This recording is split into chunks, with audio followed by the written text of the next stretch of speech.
নমস্কার, হাই নিউজের সকল দর্শককে স্বাগত। আমি শ্রীপর্ণা রয়েছে আপনাদের সঙ্গে। আপনারা দেখছেন নিউজ টুডে। বাগদা কেন্দ্রে বাম কংগ্রেস সমঝোতায় ধাক্কার ইঙ্গিত। ওই কেন্দ্রে ঘোষিত ফরওয়ার্ড ব্লক প্রার্থী গৌরাদিত্য বিশ্বাস।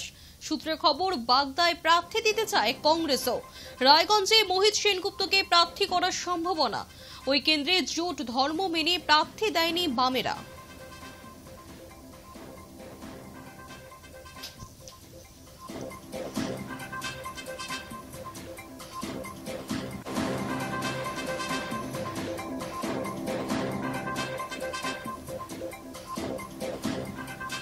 বাগদা কেন্দ্রে বাম কংগ্রেস সমঝোতায় ধাক্কার ইঙ্গিত। ওই কেন্দ্রে ঘোষিত ফরওয়ার্ড ব্লক প্রার্থী গৌরাদিত্য বিশ্বাস। সূত্রে খবর, বাগদায় প্রার্থী দিতে চায় কংগ্রেসও। রায়গঞ্জে মোহিত সেনগুপ্তকে প্রার্থী করার সম্ভাবনা। বিস্তারিত জানবো, আমার সঙ্গে রয়েছেন আমার সহকর্মী সায়ন্তন ভট্টাচার্য। সায়ন্তন, বামেদের তরফ থেকে ইতিমধ্যে প্রার্থী ঘোষণা করা হয়েছে এবং কংগ্রেসের তরফেও প্রার্থী দেওয়া হতে পারে এমন শোনা যাচ্ছে। তাহলে কি কোথাও গিয়ে কংগ্রেস এবং বামেদের সমঝোতায় ধাক্কা খেতে পারে? দেখো, প্রথমে তোমাকে বলে রাখি যে এই বাম আর কংগ্রেসের যে জোট, সেই জোট নিয়ে কোথাও যে একটা জটিলতা তৈরি হতে পারে এমনটাই মনে করা হচ্ছে। কারণ গতকাল লেফট ফ্রন্টের একটি বৈঠক ছিল। সেই বামেদের বৈঠকে কিন্তু আসন্ন যে বাই ইলেকশন রয়েছে, অর্থাৎ উপনির্বাচন, সেই উপনির্বাচনের ক্ষেত্রে লেফট ফ্রন্ট তাদের প্রার্থী তালিকা ঘোষণা করেছে। এবং সেই প্রার্থী তালিকা দেখা যাচ্ছে যে কংগ্রেসের জন্য একটি আসন, অর্থাৎ রায়গঞ্জ আসনটি কংগ্রেসের জন্য ছেড়ে বাকি যে 3 আসন রয়েছে, রানাঘাট দক্ষিণ, বাগদা এবং মানিকতলা, এই 3 আসনে কিন্তু লেফট ফ্রন্ট তারা প্রার্থী তালিকা ঘোষণা করেছে। কিন্তু অন্যদিকে কংগ্রেস সূত্রে খবর যে এই একটি আসনে কংগ্রেস কিন্তু খুশি নয়। তারা বাগদা যে আসনটি রয়েছে, যে আসনটিতে ফরওয়ার্ড ব্লকের গৌরাদিত্য বিশ্বাসকে দাঁড় করিয়েছে লেফট ফ্রন্ট কমিটি, অর্থাৎ সেই আসনটি কিন্তু কংগ্রেসের তরফ থেকে দাবি করা হচ্ছে। এবং কোথাও গিয়ে যেটা বলা হচ্ছে যে বাগদা এবং রায়গঞ্জ এই দুটি কেন্দ্রতেই কংগ্রেস তারা প্রার্থী ঘোষণা করতে চলেছে এই সপ্তাহের মধ্যেই। যদি এই বাগদা কেন্দ্রটি 2021-এও কংগ্রেস প্রার্থী হয়েছিল, সেক্ষেত্রে কিন্তু সিপিএম বা লেফট ফ্রন্টের কোনো প্রার্থীকে দেখা যায়নি। কিন্তু এবারে হঠাৎ করে বাগদা কেন্দ্রে দেখা যাচ্ছে যে ফরওয়ার্ড ব্লককে দাঁড় করানো হয়েছে। কোথাও গিয়ে বিধানসভা বা তার আগে যে এই বিভিন্ন যে নির্বাচনগুলো রয়েছে, সেই নির্বাচনে কংগ্রেস এবং লেফট ফ্রন্ট তারা যেভাবে আসন সমঝোতা করে লড়াই করছে, তা নিয়ে কিন্তু লেফট ফ্রন্টের বৈঠকেও একাধিকবার সিপিএমকে প্রশ্নের মুখে পড়তে হয়েছে যে তারা কেন একা লড়ছে না। বা সিপিএম এর রাজ্য কমিটির বৈঠকেও কিন্তু কংগ্রেসের সঙ্গে জোটে যাওয়া নিয়ে একাধিক প্রশ্ন রয়েছে। তার মধ্যেও পার্টি ঠিক করেছিল যে বিভিন্ন নির্বাচনে কংগ্রেসের সঙ্গে জোট করে তারা লড়বে। কিন্তু এই মুহূর্তে দেখা যাচ্ছে যে প্রার্থী তালিকা ঘোষণার পরেও এই বাগদা আসন নিয়ে জটিলতা তৈরি হচ্ছে। এবং এই জটিলতাতে কংগ্রেস কতটা তারা মেনে নেয় সেটাই এখন দেখার। কংগ্রেস তরফ থেকে দাবি করা হচ্ছে বাগদা আসনে তারা প্রার্থী ঘোষণা করবে। যদি প্রার্থী ঘোষণা তারা করে, তাহলে কিন্তু এই কেন্দ্রে বামেদের সঙ্গে কংগ্রেসেরও কিন্তু একটা লড়াই হবে। তাহলে যে এই নির্বাচনগুলোতে আসন সমঝোতার কথা বলা হচ্ছিল, সেই জেট বার্তা গিয়ে কোথাও গিয়ে একটা ধাক্কা খাবে বলেই মনে করছে বাকিবল মহল। সায়ন্তন, রায়গঞ্জে যা জানা যাচ্ছে মোহিত সেনগুপ্তের নাম উঠে আসছে, শোনা যাচ্ছে রায়গঞ্জ থেকে তাকে প্রার্থী করা হতে পারে। কি মনে করছো? এবং মোহিত সেনগুপ্ত কংগ্রেসের কমিটির সদস্য শুধু নয়, সেই জেলার দায়িত্বে রয়েছেন, সংগঠনের দায়িত্বে রয়েছেন, তার নাম উঠে আসছে। এবং এই রায়গঞ্জ কেন্দ্রকে কংগ্রেসের জন্য ছেড়েই বামেরা বৈঠক করেছিল যে এই কেন্দ্রটি কংগ্রেসকে দেওয়া হতে পারে এবং দেওয়া হচ্ছে। কংগ্রেসের সঙ্গে প্রাথমিক সেই আলোচনা হয়েছিল। কিন্তু এই মুহূর্তে কংগ্রেসের যে বক্তব্য যে শুধুমাত্র রায়গঞ্জ নয়, অন্যদিকে বাগদা তারা চাইছে, কারণ বাগদাকে তারা 2021-এ লড়াই করেছিল এবং সেখানে তাদের মনে করা হচ্ছে একটা ভোট ব্যাংক রয়েছে। এক্ষেত্রে সিপিএম এর যে মত, যে সিপিএম সূত্রে খবর যে শরীফদেরও একটি আসন দেওয়ার কথা, সেই জায়গায় ফরওয়ার্ড ব্লক দাবি করছে যে কংগ্রেস যে ভোট পেয়েছিল 2021-এ, এটা 3.7% এই ধরনের একটা ভোট ছিল। সেই জায়গায় দাঁড়িয়ে যদি ফরওয়ার্ড ব্লক সেই আসনে লড়াই করে, তাহলে কিন্তু ফল অনেকটা ভালো হবে। কিন্তু এখানেই প্রশ্ন উঠছে যে কংগ্রেস কি বাগদা আসন ছাড়বে তাদের, এবং যদি ভোট হয় সেই সময় কিন্তু কংগ্রেস যদি প্রার্থী দেয়, কংগ্রেস এবং বামেরা আলাদা আলাদা প্রার্থী দিলে ভোট কিন্তু ভাগাভাগি হবে। তার ফলে দুজনেরই সংগঠনে কতটা লাভ হবে তা নিয়েও কিন্তু প্রশ্ন রয়েছে। এবং ভোট শেয়ার কি আদৌ কি বাড়বে আমাদের, এক্ষেত্রে এগুলো একাধিক প্রশ্ন রয়েছে। তবে যদি আলাদা আলাদা করে প্রার্থী ঘোষণা করে কংগ্রেসের তরফ থেকে সেই বাগদা আসনে, তাহলে কিন্তু কোথাও গিয়ে মনে করা হচ্ছে যে জোটে একটা জটিলতা কিন্তু থাকবে। সেটা কতটা বামেরা এবং কংগ্রেস নেতৃত্ব কাটাতে পারবে, তাই এখন কোয়েশ্চেন। ধন্যবাদ সায়ন্তন।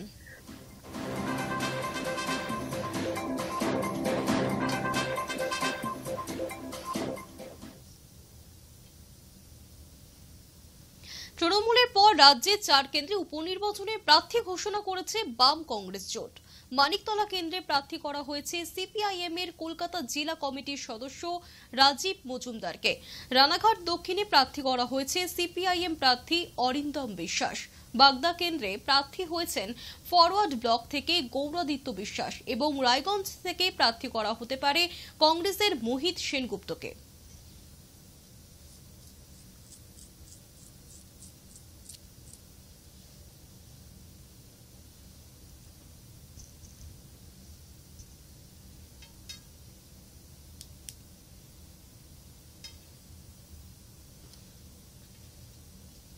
আরও করা হলেন রাজ্যপাল বোস। বৃহস্পতিবার ভোট পরবর্তী হিংসায় আক্রান্ত বিজেপি কর্মীদের রাজভবনে ঢুকতে বাধা দেওয়ার ঘটনায় উত্তপ্ত হয়ে উঠেছিল রাজভবন চত্বর। আর সেই ঘটনায় হাইকোর্টের দ্বারস্থ হয়েছিলেন শুভেন্দু অধিকারী। এই ঘটনার শুনানি পর্বে বিচারপতি সিনহার মন্তব্যের পরিপ্রেক্ষিতে রাজ্যবাসীর উদ্দেশ্যে এক অডিও বার্তা দিয়েছেন রাজ্যপাল বোস।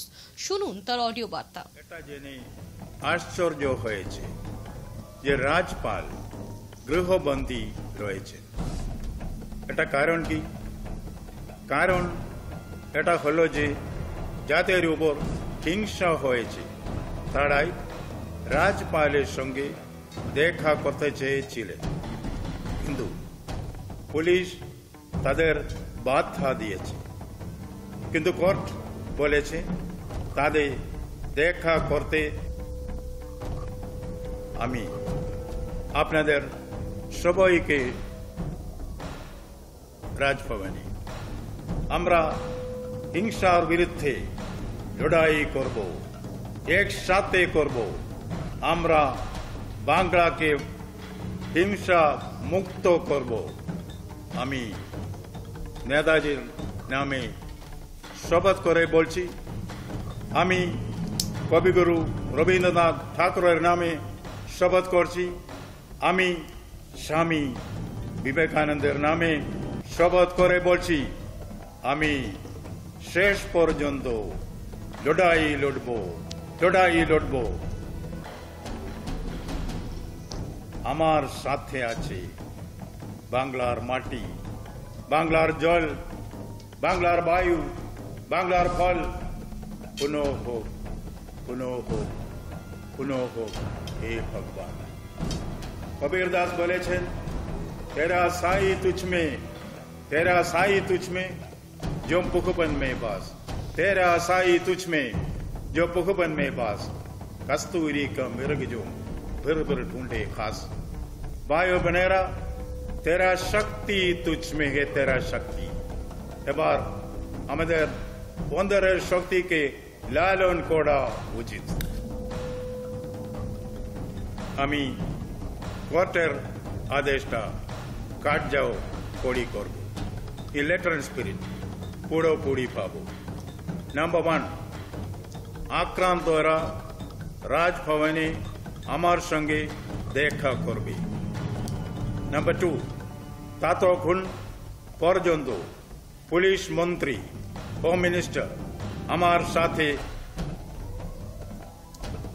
নাম্বার 3, রাজভবনে কর্মরত সব পুলিশদের বদলি করতে হবে। বিনাশকালে বিপরীত বুদ্ধি।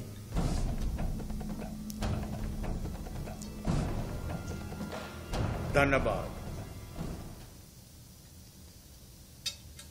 ভোট পরবর্তী হিংসায় উত্তপ্ত রাজ্য। এবার হিংসাদীর্ণ রাজ্যে আসছেন বিজেপির কেন্দ্রীয় কমিটির 4 সদস্য। তারা রিপোর্ট দেবে সর্বভারতীয় সভাপতি জেপি নাড্ডাকে। বিস্তারিত জানবো, আমার সঙ্গে রয়েছেন আমাদের সহকর্মী শুভাঞ্জন দাশগুপ্ত। শুভাঞ্জন, দেখো সুপর্ণা, যেটা জানা যাচ্ছে বিজেপি কেন্দ্রীয় কমিটি, বিজেপির যে সর্বভারতীয় কমিটি, সেই কমিটির পক্ষ থেকে সদস্যের এক প্রতিনিধি দল পাঠানো হচ্ছে রাজ্যে। ভোট পরবর্তী হিংসা নিয়ে বিজেপি উদ্বিগ্ন। তাদের বার্তা তাতে বলেছে একমাত্র রাজ্য পশ্চিমবঙ্গ যেখানে ভোট পরবর্তী হিংসা এখনো চলছে এবং একমাত্র রাজ্য যেখানে ভোটের পরবর্তী সময় হিংসাটা হচ্ছে, সবই কিন্তু হচ্ছে না। এই পরিপ্রেক্ষিতে সম্ভবত আগামী সপ্তাহে আসতে চলেছে রাজ্যে 4 সদস্যের এক প্রতিনিধি দল। যে 4 সদস্যের প্রতিনিধি দলে থাকবেন বিজেপি সাংসদ তথা ত্রিপুরার প্রাক্তন মুখ্যমন্ত্রী বিপ্লব কুমার দেব, থাকবেন রবিশঙ্কর প্রসাদ ছাড়াও আরো 2 সদস্য। তারা এই বিভিন্ন জায়গা যেখানে পোস্টপোল ভায়োলেন্স চলছে সেই জায়গার মানুষদের সঙ্গে কথা বলবেন, ঘর ছাড়া কর্মীদের সঙ্গে কথা বলবেন। এই রিপোর্ট তারা পাঠাবেন বিজেপির সর্বভারতীয় সভাপতি জেপি নাড্ডা। ধন্যবাদ শুভঞ্জন।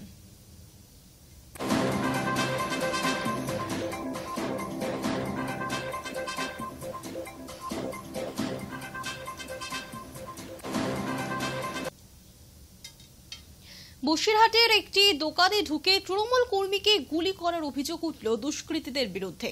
হামলাকারীরা বোমা ভর্তি ব্যাগ সঙ্গে এনেছিল বলে অভিযোগ। উত্তর 24 পরগনা বসিরহাট মহকুমার বসিরহাট থানার অন্তর্গত পিফা গ্রাম পঞ্চায়েতের বাসতলা এলাকার ঘটনা। শুক্রবার রাত 8টা নাগাদ বসিরহাটের পিফা বাজারে গুলিবিদ্ধ হন তৃণমূল কর্মী আলতাফ মালি। অভিযোগ 7 থেকে 8 জনের দুষ্কৃতী দল তাকে গুলি করে বোমা ভর্তি ব্যাগ সেখানেই ফেলে রেখে পালিয়ে যায়। বছর 35 তৃণমূল কর্মীর পিঠে গুলি লাগে। তাকে আরজিকর হাসপাতালে নিয়ে আসেন বসিরহাট দক্ষিণের তৃণমূল বিধায়ক সপ্তর্ষি বন্দ্যোপাধ্যায়। রাতে অস্ত্রোপচার করে গুলি বার করা হয়। আর এই ঘটনার পরেই এলাকায় রাস্তার উপর টায়ার জ্বালিয়ে বিক্ষোভ দেখায় তৃণমূল কর্মীর সমর্থকেরা।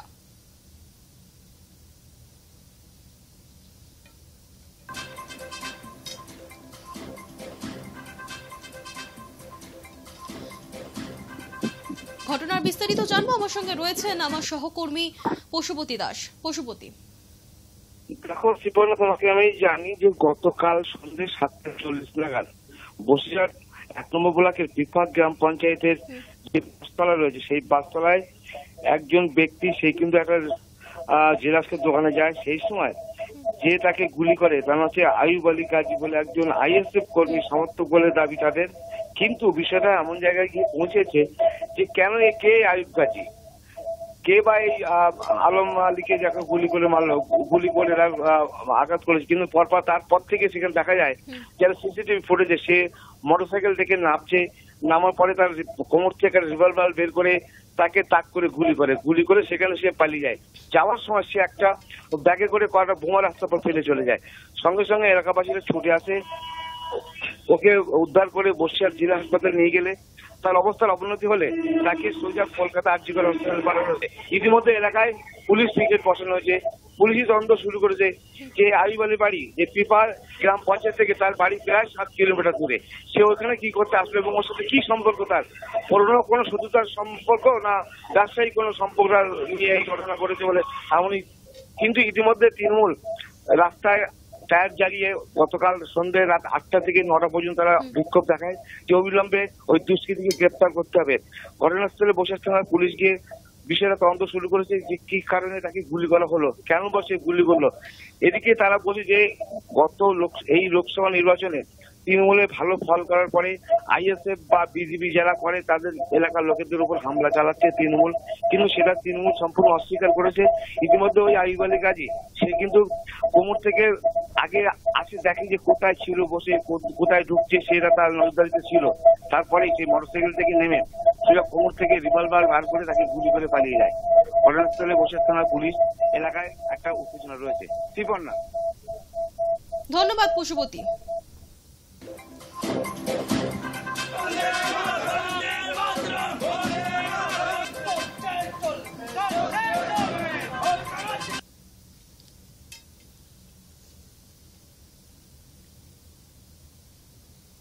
বেলঘড়িয়ায় শুট আউটের ঘটনা, ব্যবসায়ীকে লক্ষ্য করে সেখানে গুলি চালানো হয়। 8 রাউন্ড গুলি চলে বলে জানা যাচ্ছে। প্রকাশ্যে শুট আউট, ব্যবসায়ীর গাড়ি লক্ষ্য করে চলল গুলি। পর 8 রাউন্ড গুলি চালানো হয় বলে জানা যাচ্ছে।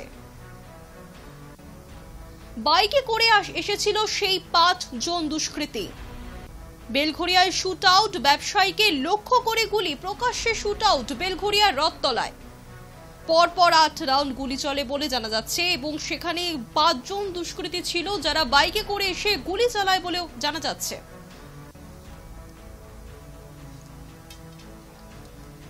বেলঘরিয়ায় শুট আউট এবং প্রকাশ্যে শুট আউট বেলঘরিয়ার রথতলায়। বাইকে করে এসে 5 জন দুষ্কৃতী ব্যবসায়ীর গাড়ি লক্ষ্য করে গুলি চালায় বলে অভিযোগ। পরপর 8 রাউন্ড গুলি চালানো হয়।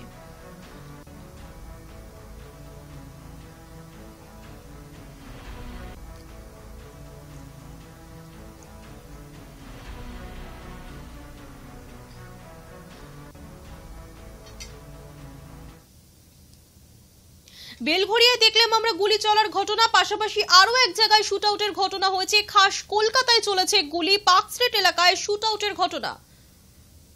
গতকাল বিকেলে বাইক পার্কিং নিয়ে ঝামেলা, মাঝরাতে চলল শুট আউট, গুলিবিদ্ধ ব্যক্তি চিকিৎসাধীন।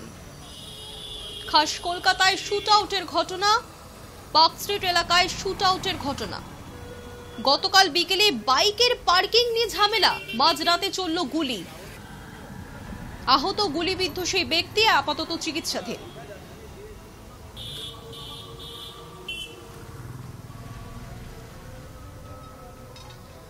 একদিকে বেলঘরিয়ার ঘটনা এবং তারপর কলকাতার পার্ক স্ট্রিটের ঘটনা, পরপর এইভাবে শুট আউটের ঘটনায় রীতিমতো আতঙ্কিত মানুষজন। একের পর এক শুট আউটের ঘটনা সামনে আসছে। প্রথমে বেলঘরিয়ার ঘটনা আমরা দেখলাম, তারপর দেখছি পার্ক স্ট্রিটের ঘটনা। বাইক পার্কিং নিয়ে ঝামেলা এবং সেই ঝামেলা, বিকেলের সেই ঝামেলায় মাঝরাতে চলল গুলি। গুলিবিদ্ধ সেই ব্যক্তি আপাতত চিকিৎসাধীন রয়েছেন। বিস্তারিত জানবো, আমার সঙ্গে রয়েছেন আমার সহকর্মী অভিষেক। দেখো শিববর্ণা, তোমাকে আমি শুরুতেই জানিয়ে রাখবো, কলকাতার পার্ক স্ট্রিটে চলল গুলি। পার্ক স্ট্রিটের মির্জা গালি স্ট্রিটের সংলগ্ন এলাকায় গুলি চলার ঘটনা ঘটেছে। ঘটনায় গুলিবিদ্ধ হয়েছেন একজন। আহত ব্যক্তিকে এসএসকেএম হাসপাতালে ভর্তি করা হয়েছে। পুলিশ সূত্রে খবর, ঘটনার পর থেকে পলাতক অভিযুক্ত ব্যক্তির খোঁজ এবং তল্লাশি চালানো হচ্ছে পুলিশের তরফ থেকে। তোমায় আমি জানিয়ে রাখবো যে পুলিশ সূত্রে যেটা জানা যাচ্ছে যে গতকাল বিকালে একলাস বেগ, বয়স 29 বছর, এবং সোনা নামের স্থানীয় 2 জন যুবক বাইকিং এ যাচ্ছিল এবং সেই থেকেই কিন্তু ঘটনার সূত্রপাত। পুলিশ সূত্রে খবর, সোনার বাইকে ওভারটেক করে একলাসের বাইক এগিয়ে যায় এবং কেন বাইক ওভারটেক করলো তা নিয়ে দুই পক্ষের মধ্যে প্রথমে বচসা শুরু হয় এবং তারপর বচসা চরম আকারে পৌঁছায়। বিকেল 4:30 নাগাদ এই ঘটনার পর রাত 12টা নাগাদ শুট আউটের ঘটনা ঘটে। রাত 12টায় এলাকার একটি দল আসে এবং এই একলাসকে কিন্তু লক্ষ্য করে শুট আউট করে। ডান পায়ে তার গুলি লাগে কাপ মাসেলে এবং সূত্রের খবর স্থানীয় বাসিন্দারা উদ্ধার করে হাসপাতালে ভর্তি করে তাকে এবং ঘটনাস্থলে আসে অস্ট্রিট থানার পুলিশ। পুলিশ জানিয়েছে মূলত অভিযুক্ত সোনা ও তার সহযোগীরা পলাতক। পুলিশ তাদের বিরুদ্ধে খুনের চেষ্টার মামলা রুজু করেছে। পুলিশ সূত্রে আরো জানা গিয়েছে যে সোনার এর আগেও বিভিন্ন রকম অপরাধমূলক কাজের সাথে সে যুক্ত ছিল। সঙ্গে থাকো আমাদের অভিষেক। নজর রাখবো পরবর্তী খবরে। দক্ষিণ 24 পরগনার মহেশতলায় সাত সকালে সিলিন্ডার ফেটে দুর্ঘটনা, বিস্ফোরণের শব্দে কেঁপে ওঠে গোটা এলাকা। আহত বাড়ির মালিক সহ একাধিক ব্যক্তি। ঘটনাস্থলে দমকলের 2টি ইঞ্জিন এবং পুলিশও উপস্থিত হয়েছে। বিস্তারিত জানবো অভিষেক, কি জানা যাচ্ছে? দেখো শিবর্ণা, তোমাকে জানিয়ে রাখবো, মহেশতলা পৌরসভার 11 নম্বর ওয়ার্ডের একটি আবাসনে সিলিন্ডার বিস্ফোরণে উড়ে গেল বাড়ির এক অংশ, আহত হয়েছে একাধিক ব্যক্তি। তোমাকে জানিয়ে রাখবো, দক্ষিণ 24 পরগনার মহেশতলা পৌরসভার 11 নম্বর ওয়ার্ডের গোপালনগর সরকার পাড়ায় বাসিন্দারা জানিয়েছেন যে আজ সকালে আনুমানিক 7টা নাগাদ আচমকাই বিস্ফোরণে কেঁপে ওঠে এলাকা। বিস্ফোরণের তীব্রতা এতটাই ছিল যে আশেপাশের বাড়ির কাছের জানলা পর্যন্ত ভেঙে যায়। আতঙ্কিত প্রতিবেশীরা যারা রয়েছে তারা তড়িঘড়ি করে বাড়ি থেকে বেরিয়ে আসে এবং ঘটনাস্থলে তারা এসে দেখতে পায় আরো একটি বিস্ফোরণ ঘটে এবং আর তাতেই বাড়ির ইট ও গ্রিলের একাংশ কিন্তু ছিটকে পড়ে রাস্তার উপরে এবং তাতে কিন্তু 5 জনের বেশি আহত হয়েছে। জানিয়ে রাখবো যে আহতদের স্থানীয় বেসরকারি নার্সিংহোমে এবং বেহালা বিদ্যাসাগর হাসপাতালে নিয়ে যাওয়া হয়েছে। সূত্র মারফত জানা যাচ্ছে যে এদের মধ্যে দুজনের অবস্থা আশঙ্কাজনক এবং তাদের শরীর প্রায় অনেক জায়গাতে কিন্তু ঝলসে গেছে। ঘটনাস্থলে স্থানীয় তৃণমূল পৌরপিতা সহ দমকলের 3টি ইঞ্জিন যায় এবং সিআইএফ এর লোকেরাও রয়েছে এবং সাময়িকভাবে কিন্তু এলাকায় বিদ্যুৎ বিচ্ছিন্ন করা হয়েছে এবং এলাকায় আতঙ্ক রয়েছে। অভিষেক, যা ছবি আমরা দেখতে পাচ্ছি তাতে ঘটনায় যেভাবে বিস্ফোরণ হয়েছে সেই বিস্ফোরণের তীব্রতা যথেষ্ট ভয়াবহ। কিভাবে এরকম সিলিন্ডার ফেটে বিস্ফোরণ ঘটলো, কি জানছো? দেখো, যেটা জানা যাচ্ছে যে যেটা আমরা পুলিশ সূত্রে জানতে পারছি যে মহেশতলার এই বহুতলে প্রথমে একটি গ্যাস সিলিন্ডার বাস্ট করে এবং তারপরে কিন্তু সেই তীব্রতায় আরো একটি গ্যাস সিলিন্ডার ছিল, সেটিও কিন্তু বিস্ফোরণ হয় এবং গোটা এলাকা কিন্তু কেঁপে ওঠে এবং তীব্রতা এতটাই ছিল যে আশেপাশের যে সকল বাড়ি রয়েছে তাদেরও জানলা কিন্তু ভেঙে যায়, কাঁচের জানলা। এবং সেই যে বাড়ির একাংশ সেটা এসে কিন্তু 3-4 জনের উপর পড়ে এবং মালিক সহ একাধিক ব্যক্তি কিন্তু আহত হয়েছে এই ঘটনায় এবং তাদেরকে নার্সিংহোমে নিয়ে যাওয়া হয়েছে এবং গোটা ঘটনা তদন্ত করছে পুলিশ যে কিভাবে এই ঘটনা ঘটলো সেটা কিন্তু পুরো বিষয়টা দেখা হচ্ছে। ধন্যবাদ অভিষেক।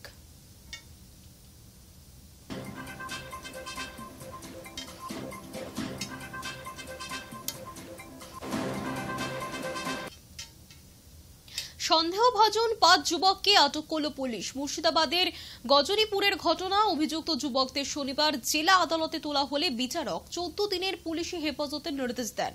পুলিশ সূত্রে জানা যাচ্ছে শুক্রবার গভীর রাতে উদ্দেশ্যহীনভাবে 5 যুবক একটি গাড়িতে বসেছিল। এরপর তাদের জিজ্ঞাসাবাদ করা হলে তাদের কথায় অসঙ্গতি ধরা পড়ে। গাড়িতে তল্লাশি চালানো হয় এবং গাড়িতে তল্লাশি চালানোর পর সেখান থেকে 17টি এটিএম কার্ড, 7টি অ্যান্ড্রয়েড মোবাইল ফোন, নগদ 3,39,100 টাকা উদ্ধার হয়েছে সেখান থেকে। ধৃতরা পুলিশের জেরায় জানিয়েছে তাদের বাড়ি দমকলে। তবে উদ্ধার হওয়া সামগ্রী এবং এত পরিমাণ টাকার উৎস সম্পর্কে তারা কোনো সদুত্তর দিতে পারেননি। ঘটনা তদন্ত করছে হরিহর থানার পুলিশ।